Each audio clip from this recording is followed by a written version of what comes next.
So UFC 314 is just in a couple of days, and I thought, why not make a predictions video? We are going to be starting at the very top of the card and then working all the way down. And without further ado, let's begin. Up first is Diego Lopez versus Alexander Volkanovski, and this one pains me to say it. I really don't want to say it, but I think it's true. I think Diego Lopez is going to get a TKO finish in the first two rounds. Specifically, I think in the second round. To be honest, I'm fine with both fighters winning. I like both of them, but I will be more sad if Volkanovski gets knocked out. But I think that is what's going to happen. Diego Lopez is just super fast, and we don't know how Alexander Volkanovski's chin is going to hold up after getting knocked out by Islam and then 2 months later getting knocked out by Ilya. If his chin is perfectly fine and it's just like the old Volkanovski and he's back and better, I think that Diego Lopez is in for a very rough night. But I don't think that's going to happen. Volk is just going to have to fight a perfect fight, because if Diego even slightly catches Volk on the chin, I think it's lights out for Volk. And fighting a perfect fight is just going to be extremely hard to do against someone like Diego Lopez. But here's the thing, in Diego Lopez's past fights, we've seen that if he doesn't get you out of there in the first two rounds, he gasses bad. Yes, he almost knocked out Brian Ortega in the first round, but that third round was actually pretty close. Diego Lopez just gasses out. So unless his gas tank has improved, if he doesn't get Volk out of there in the first two rounds, I think Volk is just going to beat the crap out of Diego for the remainder of the fight. But anyways, my final prediction is Diego Lopez round 2 TKO. And now next up is Michael Chandler versus Paddy Pimblett. And I might get some hate for this, but I think Michael Chandler is going to knock out Paddy Pimblett. Yes, Paddy Pimblett is rising super fast, but if you think about it, he was kind of given his last couple of wins. He robbed Jared Gordon, he lost that fight, but they gave it to him anyways. And then he beat up a washed up Tony Ferguson. And then he got so lucky with Bobby Green. I do think if Bobby Green didn't trip, Paddy probably still would have won. But Bobby Green tripping was literally the perfect thing that could have happened for Paddy. Plus, in every single fight, Paddy's chin is up in the air so much. It's constantly in the air.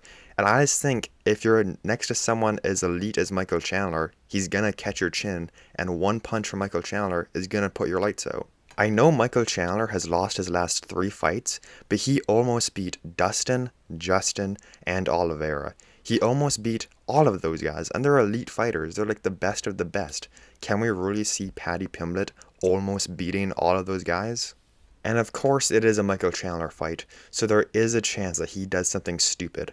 But I think if he does lose, it's going to be by shooting a takedown or something and then falling straight into a submission. But I just don't think that's going to happen. And yeah, Chandler got dominated in his last fight by Charles Oliveira, but that was patient Chandler, and it didn't work out for him.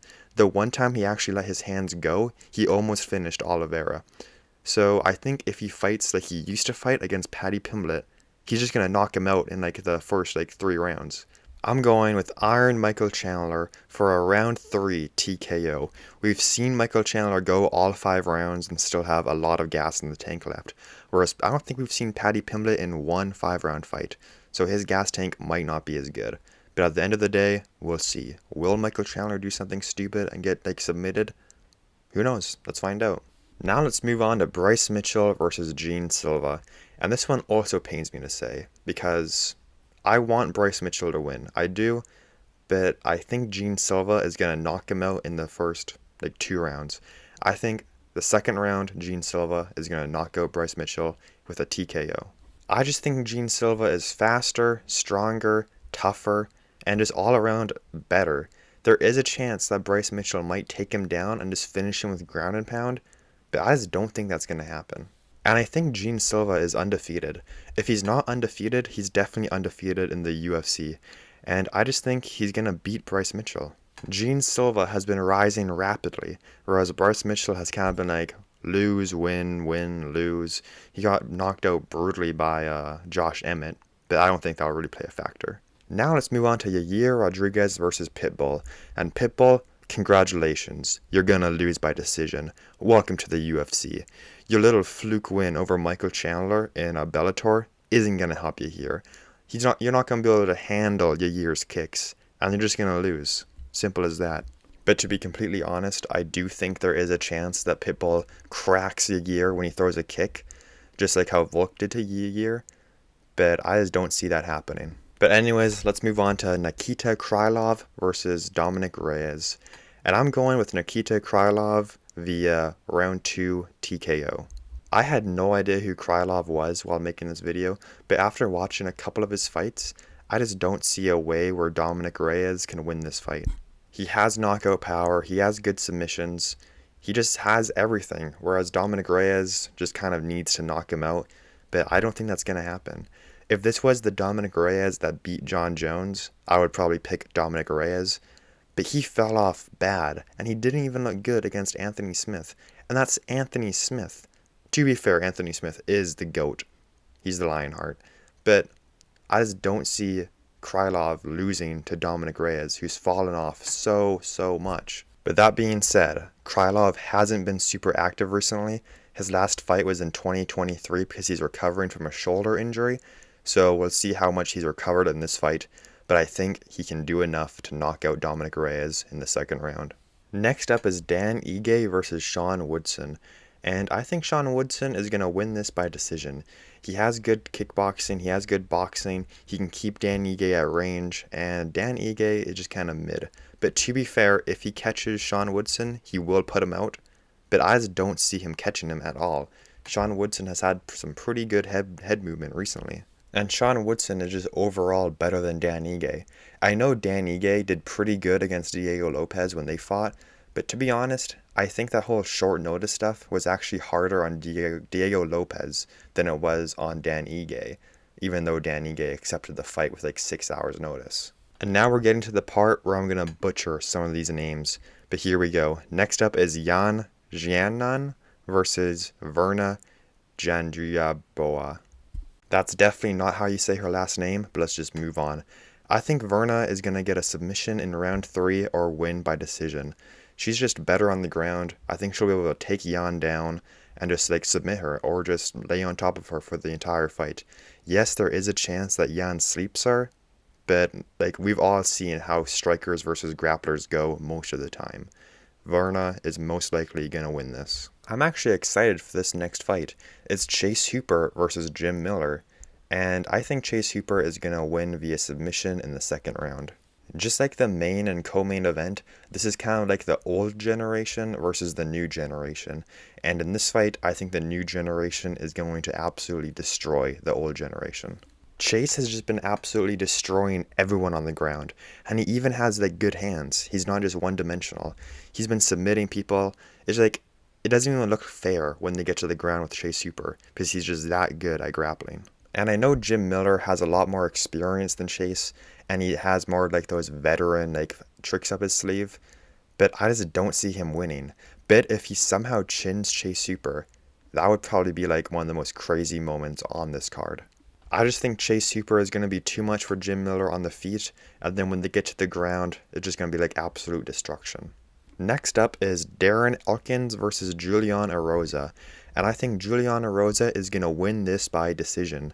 Darren Elkins doesn't really have like finishing potential at all, and Julian Erosa has very good cardio and range, so he'll just be able to like stay on the outside and just keep going, whereas Darren Elkins won't be able to do that. And I just think it's going to go to decision for Julian Erosa. I'm going to mess up this name, but next up is Cedricrez Dumas versus Michael Alibijuk. And I think Mikel is going to win this in the first round by TKO. Dumas is just kind of mid everywhere. He's not super good at anything, and chances are he's not going to knock you out or submit you. Whereas Mikel actually has some power in his hands. He dropped Kevin Holland. I know he got submitted right after, but Mikel is pretty tough. He didn't tap to that armbar, and he even contested the stoppage even after his arm was broken. He was ready to keep going. I just don't think Dumas is going to be able to put him out. Now we're on to Sumaderji versus Mitch Raposo. And I think Sumaderji is going to win by decision. He's pretty underrated, and he's just going to be able to like be on the outside with Mitch. He has so much more range than Mitch, so he can just stay on the outside and just like piece him up like that. And Mitch just doesn't really have anything for him. So I think this is going to be a decision for Sumaderji. And I know we're moving a little fast now, but that's just because I don't know a lot of these fighters like how I know people up top. I've seen them around, but I don't know them as much, so I don't have much to talk about them. Now we're on to Tresean Gore versus Marco Tulio, and I think Marco Tulio is going to win via third round TKO. Tulio is just very good, and he's a good rising prospect. And Marco is just too good for him. Like, Tresean isn't going to really be able to do anything. He has a good guillotine, but like, I don't think he'll be able to finish the fight with that. So Tulio wins by third round TKO or decision. And now for the very last fight, we have Nora Cannoli versus Haley Cowan. And I'm going to go with Nora Cannoli for the second round TKO because Nora actually has some skill, unlike Haley Cowan. And Haley just isn't very active and she has a lot of injuries, whereas Nora is just kind of better everywhere. Like, it's just kind of simple as that. Nora is going to win unless some like fluke happens. But anyways, that is it. That is my UFC 314 predictions. But let me know what you guys think. Do you agree? Do you disagree? And if you made it this far, please consider leaving a like and subscribing to the channel. And if you want to see more videos like this, I have a video on how I think Jon Jones has been to a Diddy party. And I also have a video on why you should be happy that Big Ink won against Alex Pereira. But anyways, that's about it. I'll see you guys in the next video. Goodbye.